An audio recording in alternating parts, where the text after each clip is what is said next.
And welcome to the latest video following the restoration of our 2-foot Fowler narrow gauge locomotive, number 16341, which was Tully Sugar Mills number 5. In this film, as well as a few other things, we're going to look at repairing castings. So this is cast iron weld repair. This is the cracked Bundaberg Fowler cylinder that we've discussed in a previous video, and this is the crescent missing from the pony truck casting, and the lugs are missing as well on the other side. The same casting seen here already prepared with a load of fire bricks around it, and the two broken fragments have been welded in already on this one. But in actual fact, the part that was broken that we're going to follow through the whole process is this. This is the valve guide bracket, in this case on the left-hand side of the engine. This one is the right-hand side one that was fractured right the way through. And you can see the fracture, although the edges have been ground smooth so that it's fresh material for us to melt and weld to. So the first process is to make these fire bricks all the way around, get some fire wadding over the top so that the gas burner can be burning in there for 45 minutes or so to get some real heat into that casting itself, raise the temperature, and then locally we can apply this spot heat with the torch to raise it even further around the area that we want to work on. Welding cast iron's not like welding steel. It's more problematic because it's got such a high carbon content that if you just locally heat an area, then the carbon migrates into that area and you get a brittle sort of line of carbon-rich metal there which can fracture. So if you raise the whole temperature of the casting itself to closer to the melting point at the joint, you can minimise that carbon migration, maximising the strength of the joint. This is the cast iron welding rod, which is no more complicated than literally just being a stick of cast iron. The work here has been done very expertly by Cast Iron Welding Services in Colville, and they've done a great job for us. And if you look closely here, you can see that as the surface of the casting is going molten, the cast iron welding rod's adding more material to that. Underneath the light shield, so that we can get a better look through that brightness at what actually is going on, we can actually see the cast iron pooling between both the molten surface of the broken cast iron and the added melted cast iron from the welding rod itself. And you can see it sort of moves a little bit like treacle. It's not fluid and runny, it's much more treacle-like and jelly-like, where he can prod it and push it to where he wants with the stick. It then becomes a gradual process of essentially just flooding that valley that you've ground, building the layers up. Here you can see the welding rod's been left in, and in normal light you can see that valley has been filled for the cross section of that broken bracket, and it will then be filled even up to that vertical piece too until we've got the whole thing repaired. Again, under the light you can see more being added. It just helps you to see it when you take some of the brightness away with the green light shield. Trying to fill more material into the web of the casting, and this is what it looks like. This is the whole area filled and repaired and then ground back a little roughly just to get enough material so that we could finish it neatly back in the workshop.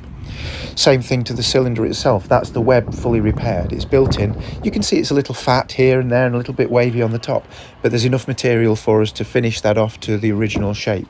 And again, that's the original lugs on the back of the pony truck casting, and then fat material on the front where there were no lugs at all. They've been completely sheared off in a derailment. We've got loads of material there that we can machine back on the top and the bottom to bring it back to the original specification to match the drawings. Even the little oil pot lids from the pony truck casting, here's one of them.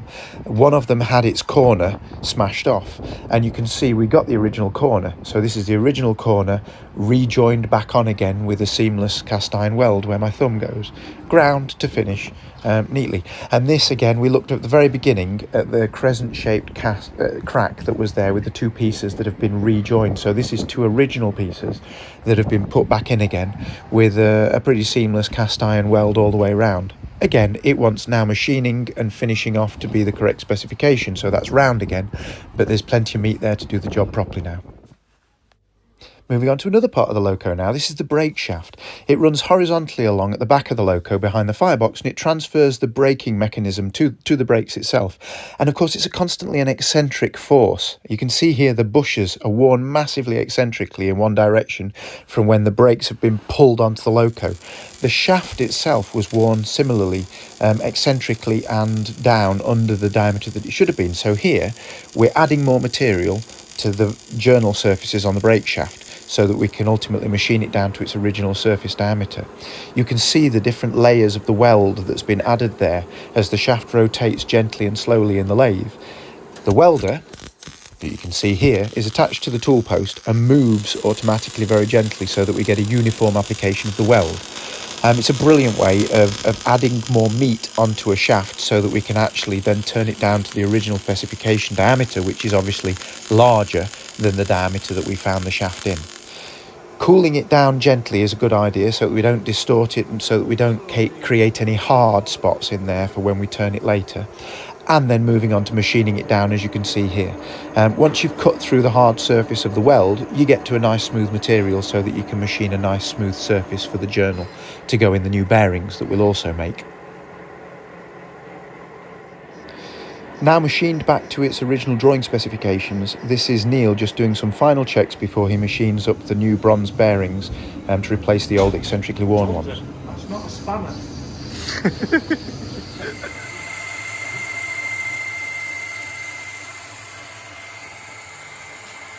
And then as a nice press fit into the restored castings themselves, in go the new bronze bearings. With the shaft all temporarily assembled in the workshop, you can see that it slides quite nicely. The restored original oil pots on the top there, which we've done, so the whole assembly is pretty much ready to go back on the engine there. And in fact, that's what we see next. So this is Ian and Dave offering the whole shaft up with the retaining castings on the end.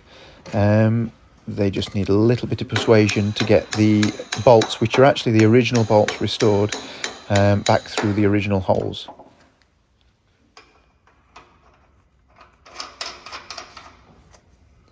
And the same operation on the other side. Again, the shaft just needs to be lifted slightly to get it in the right place, to get the bolts through the holes. But it actually all slid together incredibly smoothly.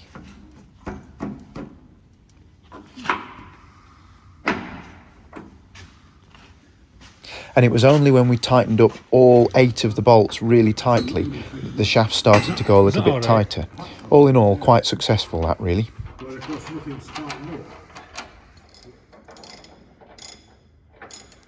Looking back to the drawings, the end of the shaft has a lever on it on either end. On the right hand side there's a steam brake and the steam brake lever. You can see it here, we've covered it in earlier videos, but you can see it here in the dotted lines because obviously the drawing's from the opposite side. So in this view it's on the right hand side and hidden by the engine. This is what it looked like on the engine before we took it all apart, and you can see it's bent towards the steam brake.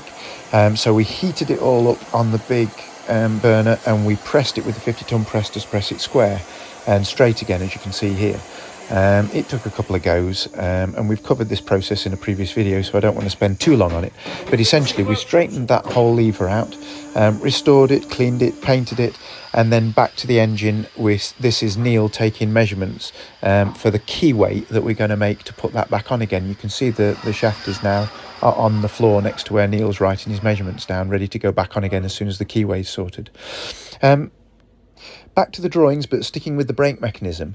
These square castings that hold the brake hangers, and we've covered them in a previous video, they're pyramid shaped, and there's 4 of them, 2 on this side that you can see, and the same on mirror imaged on the opposite frame.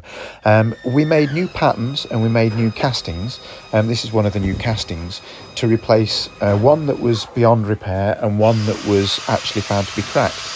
And then we also had this one, which was cracked with the part of the web missing. So again, we're going back to the cast iron welding process to watch that one repaired.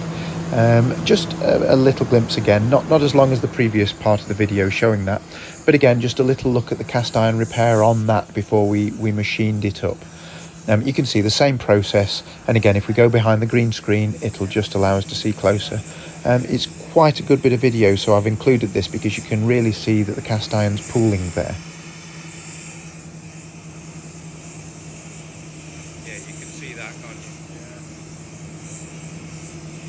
can really make out the consistency, sort of sticky, fluid, but only just, which allows the welder to move the material where and how he wants it. And this is just gently allowing it to cool down as they take away the gas, rather than just shock cooling it and stopping altogether. And with the green screen away, you can see that web starting to build up again.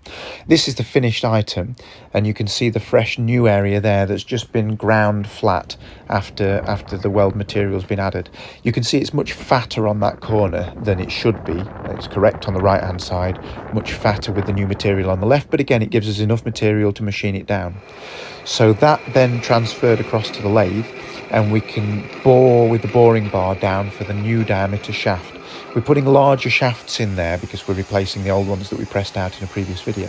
This is actually the new casting being centre drilled, and then we're going to put the big drill through the new casting to match that boring bar that we put through before. Again, so that we can take the brand new shafts to hold the brake hangers. When you look at them together afterwards, you can see we've faced the back off. We've got a mixture of new castings, repaired castings and originals, where we've faced everything, rebored and made them all the same. The end of the hanger pin has got a retaining collar, and this is one of the original retaining collars, being skimmed and neatened up where it had got a rusty surface. And the whole thing painted up fresh, brackets and collars as well, ready to go back on the loco. Fitted back on the engine with the new shaft in, they look like this. And it's really nice to be starting to get some of the nice bits that we've spent time restoring back on the engine. All four go back on, and then you can see the brake hangers also restored, are hanging there, and the spring in the centre that fastens to the cross beam for the brakes and pulls the brakes off the locomotive when you release the application pressure. As you can see from the top, all four are back on there. And that's it. Thanks ever so much for watching again. I hope you've enjoyed the video, and there'll be another one along shortly.